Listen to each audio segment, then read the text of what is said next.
James TV.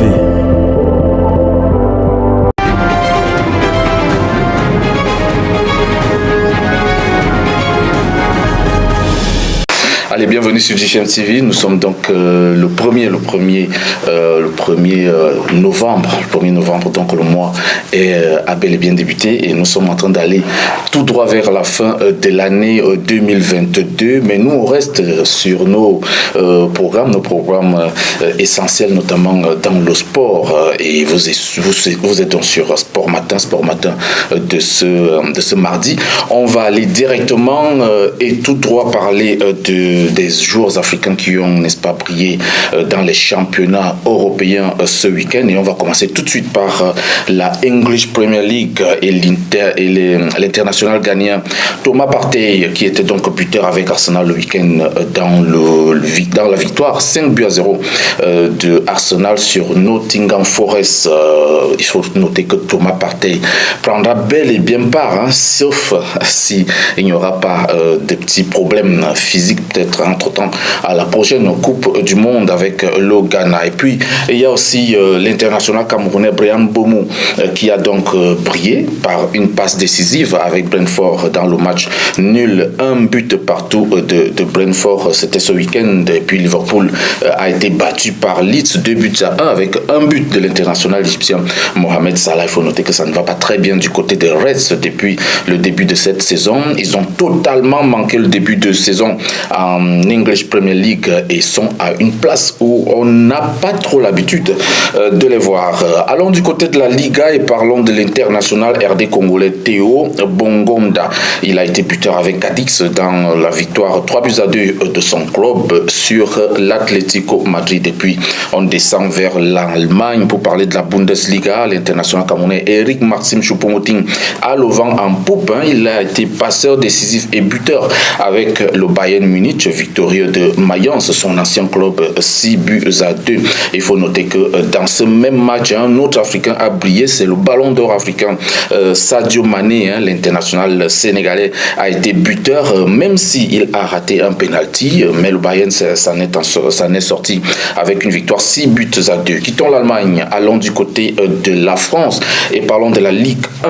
Il y a quelques joueurs qui nous ont fait plaisir de ce côté-là. Le Bissau-Guinéen Mama Baldé, auteur d'un doublé avec Troyes malgré la défaite 4-3 face au Paris Saint-Germain. Notons que Troyes a quand même bousculé le grand PSG avec son armada de stars, mais à la clé une défaite 4-3 dont on ne peut quand même pas crier sur les joueurs de Troyes qui ont été très courageux et très à l'aise dans cette rencontre. Parlons de l'attaquant sénégalais Bamba Dieng qui était donc buteur avec l'Olympique de Marseille malgré le nul 2 buts partout des Marseillais face à Strasbourg. L'arrière droit burkinabé Issa Traoré, lui, a également marqué dans cette même rencontre avec l'Olympique de Marseille, tout comme le Sud-Africain Lebo Motiba, buteur avec Strasbourg. Parlons du Marocain Hamza Saki, l'unique buteur avec Auxerre qui a permis à son club de battre l'AC Ajar sur 1-0. Et puis l'international camerounais Ignatius Ganago a été passeur décisif avec Nantes, a offert un but à l'Égyptien Mohamed Mustafa et l'Angolais Jérémy Bella a répondu par une passe décisive avec Clermont sur ce score de 1 but partout entre Nantes et Clermont. Et puis le Burkinabé Dango Ouattara aussi s'est illustré dans cette Ligue 1 française avec son club Lorient. Il a marqué l'unique but de Lorient malgré la défaite 1-2. C'était face à Nice avec le but du côté niçois de l'Algérien Youssef Attal sur une passe décisive de son compatriote, notre Algérien Bilal Brahimi. Notons que là, Lorient sort donc d'une série de 8 matchs sans défaite.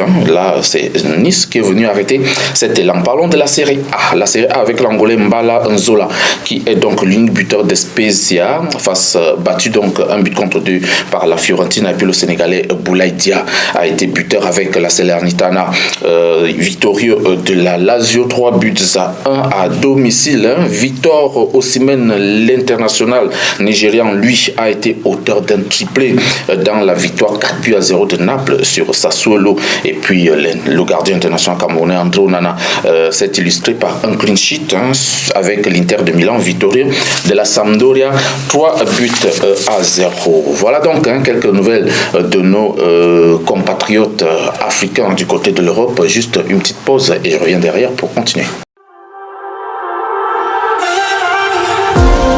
GFM's TV. Merci donc et retour sur ce plateau de GFM's TV. Vous êtes sur Sport Matin. La cérémonie du Ballon d'Or camerounais a eu lieu samedi dernier à Yaoundé avec plusieurs distinctions. Une cérémonie présidée par le président de la Fédération camerounaise de football, Samuel Eto'o, et plusieurs invités de marque. Elle a été présentée par Patrick Mboma, l'ancien buteur des Lions indomptables. En monsieur donc l'attaquant de Coton Sport de Garoua, Saïbou Marou, a remporté le prix de Ballon d'Or camerounais 2022. C'est donc le meilleur joueur de la saison du côté du championnat camerounais de football première division. Et puis il y a un autre joueur de Coton Sport de Garoua, Patient Ouassou, qui a donc eu le prix de meilleur espoir du championnat camerounais de première division. On va parler du meilleur gardien de but de l'année. Il vient aussi de Coton Sport de Garoua, même s'il a rejoint l'Afrique du Sud cette année. C'est Agné Derick Frou qui a remporté le championnat avec Coton Sport de Garoua la saison dernière. Le meilleur entraîneur de l'année vient également de Coton Sport de Garoua. C'est Gabriel Aman, l'entraîneur de Coton Sport de Garoua, qui a donc, n'est-ce pas, brillé de mille feux avec son club. On va parler du meilleur président de club du côté du Cameroun durant la saison 2022. C'est le président de Coton Sport de Garoua, Fernand Sadou, qui donc a été élu meilleur président de club. Donc vous comprenez que le Coton Sport de Garoua a pratiquement tout raflé et n'a rien laissé aux autres clubs camerounais. Allons voir ce qui s'est passé chez les dames avec Moding Gok. Moding Gok du club Éclair de Sa a, n'est-ce pas, remporté le Ballon d'Or 2022. Il faut noter qu'elle a signé cette année en France du côté de Reims. Donc depuis quelques mois en France, elle a joué la Coupe d'Afrique des Nations avec les Lions indomptables du Cameroun. L'attaquante de AS Awa, Lamine Mana, a obtenu le prix d'espoir du football féminin. Elle aussi, elle a quitté le Cameroun après la saison. Il faut noter qu'elles n'ont pas brillé pour rien. La meilleure gardienne de but est Annette Ngondom d'Amazon Football Féminin et c'est Mike Ndoumou d'Amazon FAP qui bénéficie du prix de meilleure entraîneuse de féminin de football. Prix spéciaux, le prix spécial du professionnalisme est dédié au club camerounais Canon Sportif de Yaoundé et puis le prix du développement des jeunes est, n'est-ce pas, dédié à l'école de football des brasseries du Cameroun. Le grand prix spécial soutien au développement du football 2022 est, n'est-ce pas, attribué à son excellence Paul Biya, président de la République du Cameroun. Et puis le prix spécial Mbappé Lépé revient donc à Kalgon Kada. Donc Mbappé Lépé, c'est l'une des légendes du football camerounais des années 70. Quittons le Cameroun, parlons du beach soccer et le Sénégal qui a confirmé sa suprématie dans le beach soccer en Afrique avec son 7e sacre de la CAN de beach soccer remporté face à l'Égypte après tir au but 6 buts contre 5. Une finale qui s'est achevée sur le score de 2 buts partout. En dehors donc du Sénégal, seules 3 autres nations ont déjà goûté à ce titre. Il s'agit du Nigeria en 2007 et 2009, le Cameroun en 2006 et puis Madagascar en 2015. Allons-y terminer notre sport matin avec des nouvelles qui nous viennent du Gabon. C'est Pierre-Alain Munguingui, le président de la Fédération gabonaise de football, qui est provisoirement libre. Il, n'est-ce pas, a obtenu une liberté provisoire de la part de la justice gabonaise après environ 6 mois passés derrière les barreaux. Il lui est reproché d'avoir couvert certains responsables de la Fédération gabonaise de football, auteurs de plusieurs actes pédophiles sur des jeunes footballeurs. Et puis on va parler de la Ligue des champions féminines de la CAF. Le kick-off a donc eu lieu dimanche avec 2 affiches. Green Buffalo de Zambie qui a donc largement battu Determines Girls Football Club du Libéra 4 buts à 0. Et puis les Marocaines de l'AS FAR de Rabat ont battu sur un coup score Simba Queens Football Club de Tanzanie 1 but à 0.